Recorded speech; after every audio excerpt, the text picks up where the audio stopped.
and welcome back to the Citizen channel. Hope you're all staying safe and well as we look forward to match day 3 of the Champions League. Yes, we're going over to old Bern, is it Switzerland?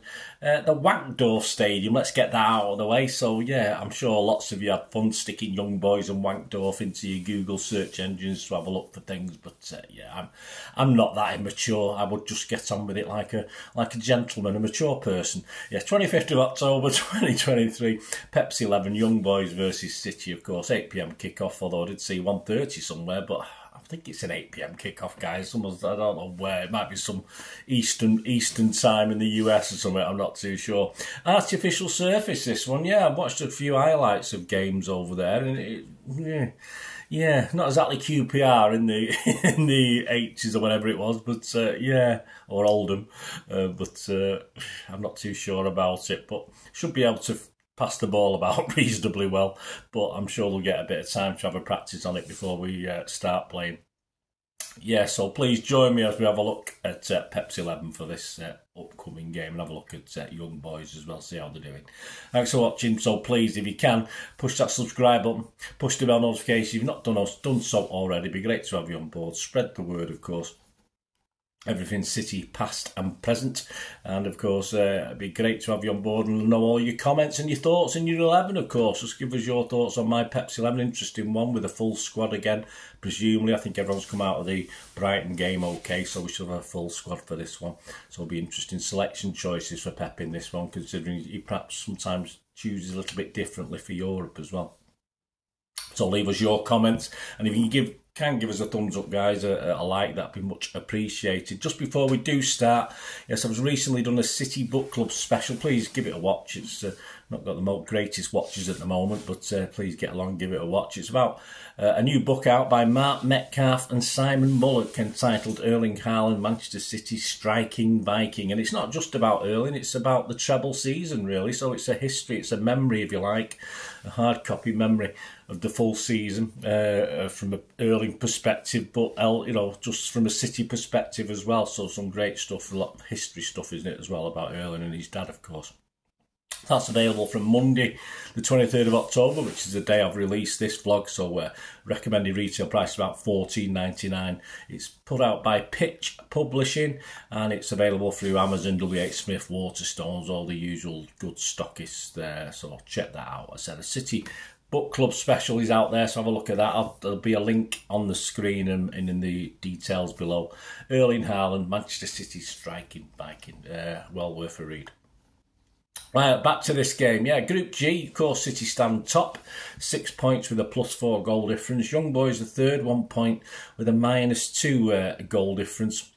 The actual last 4 games for Young Boys, yeah, on the 30th of September, they beat Grasshoppers at their place. On the 4th of October, match day 2 in the Champions League, of course, a good result for them, because, you know, realistically, they're battling it out for third spot, aren't they? But they drew away at Red Star, so that bodes well if they can beat them at home, of course, even if they lose the other games. So that went well. 8th of October, they beat Basel at home, 3-0. So they beat them. Sorry about that. Fawlty Towers fans will know what I'm on about. Others won't. That's probably most people. Last 4, of course. The last game, of course, was this weekend, 21st of October.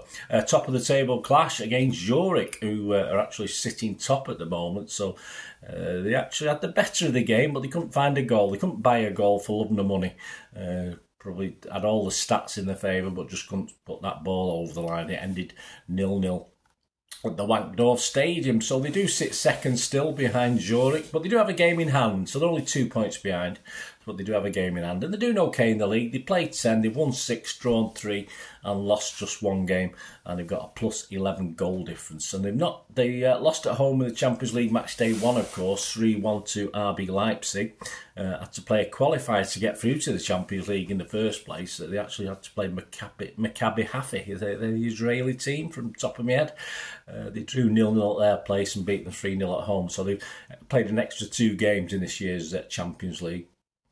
In previous years, of course, you've seen off the likes of Spurs, nothing difficult in that, and United at home, nothing definitely nothing difficult in that. But with a near fully fit squad at Pep's disposal, surely this is only going to go one way. We've got to be confident that we can go there and get a good result. So that brings us about Pep's 11, doesn't it? Well, if you look at the squad against Brighton and the team and the subs bench, the shock was Ortega in goal, of course, which I wasn't particularly happy about. I know there's reasons for it, but I don't particularly agree with them. But hey, that's me. What do I know? Walker, Stones, Akanji, Gvardiol, Rodri, Bernardo, Foden, Doku, Alvarez and Haaland. On the bench, you had the likes of Ederson, Diaz, Phillips, Aki, Kovacic, Grealish, Gomez, Nunes and Lewis. So who won't be playing from that starting 11? Well, Ortega won't be playing unless Pep wants to be Pep again, and I'm the boss, I do what I want, which is fair enough. He is the boss, he does what he wants. But for me, you can probably add Akanji to that, although he won't be. He's obviously not allowed to play against United, of course, but he can play in this as far as I know. Correct me if I'm wrong, if I'm wrong, but he can certainly play in this, as Rodri did, of course. So I wouldn't play Akanji. For me, he'll be in the doghouse. All right, it was the 95th minute. The game was almost over, but for me, I thought it was stupid. I don't think he had the greatest game anyway. So I would probably, from that starting 11, say Ortega and Akanji are going to be struggling to play on this. With United on Sunday, Pep the Pop. Yeah, will possibly make, I think, 3 or 4 changes. I did say 4 or 5, but I think at least 3 or 4, up to 5 changes from the Brighton game. And I don't think that'll be too detrimental to the team and certainly be good enough.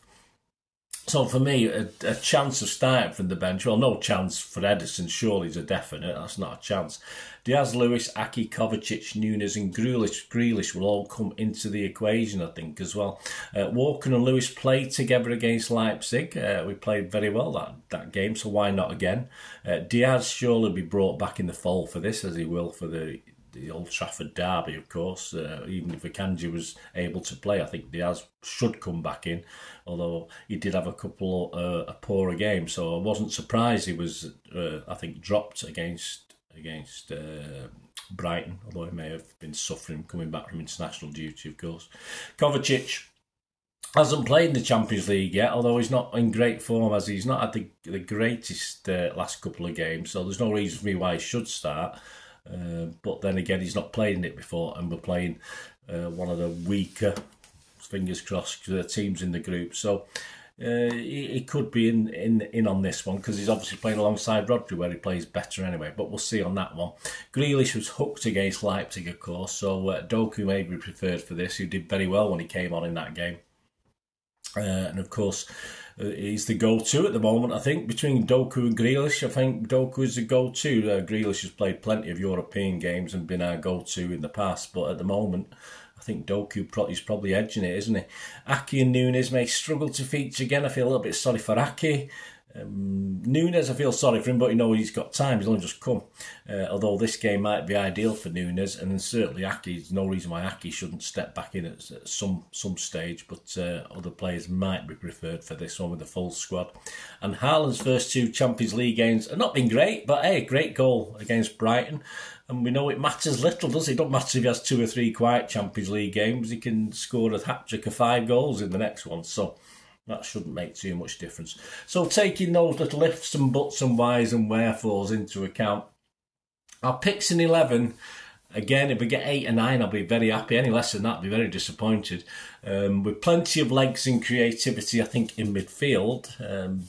But I'd like to see certain players playing a little bit higher up the pitch, and on the wing as well. So hopefully we've got it, and obviously defensively we should be fine against young boys. So this is my 11. Let me know what you think, guys. If you agree or disagree, just any thoughts. As I said, it certainly 3 or 4 guys are not in this that I would not be unhappy to see playing in this. The likes of Aki, etc. So I've got Ederson. Yep. Although I should say, Pep being Pep, he'll probably stick Ortega in again.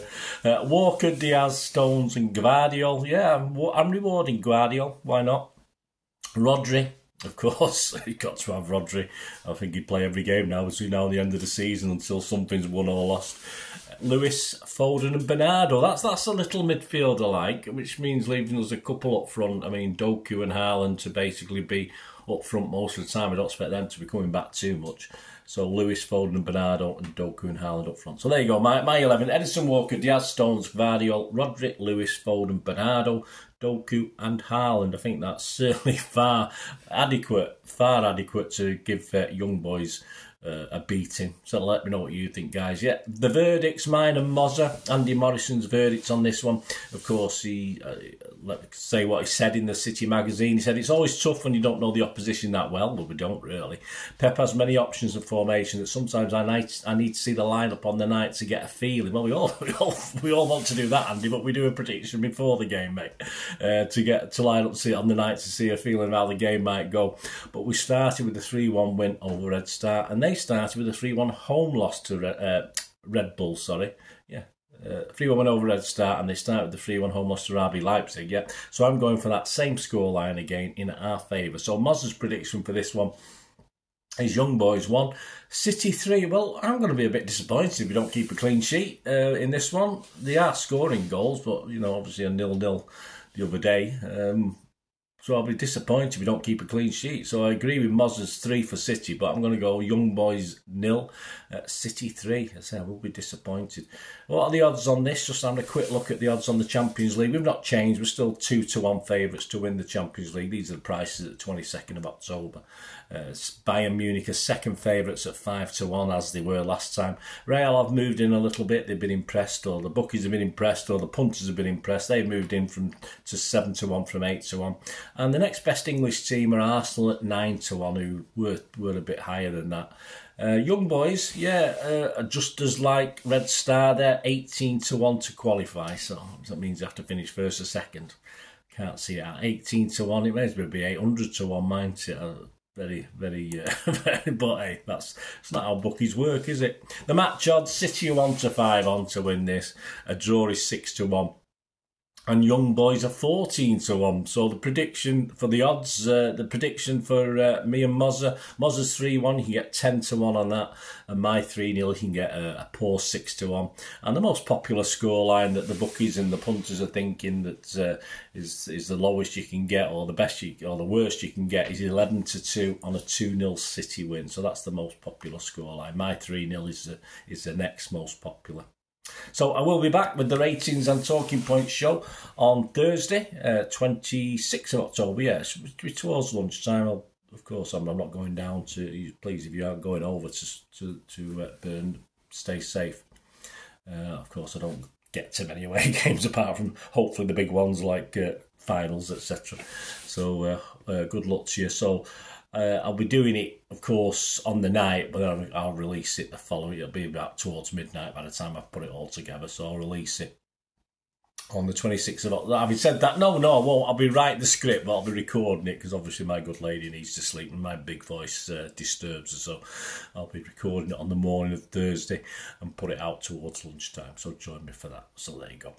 And yeah, on Friday, yeah, tune back in, guys. Get that notification button pressed for the preview on Friday of Pep's 11 for that lot down the road, United at their place. Let's hope it's not as disappointing as last season. That's for sure. So let's hope we don't get any dodgy dealings. But a bit like Anfield, Old Trafford, isn't it? There's plenty of dodgy dealings go on. But hey, there you go. Join me on Friday for Pep's 11 for the United game. Hope you enjoyed that, guys. Let me know your thoughts. Let me know your scoreline predictions as well as the team. It'd be great to hear from you. Till we meet again, only ask one thing, don't I? Please stay safe, Blues. Come on, City. Bye for now.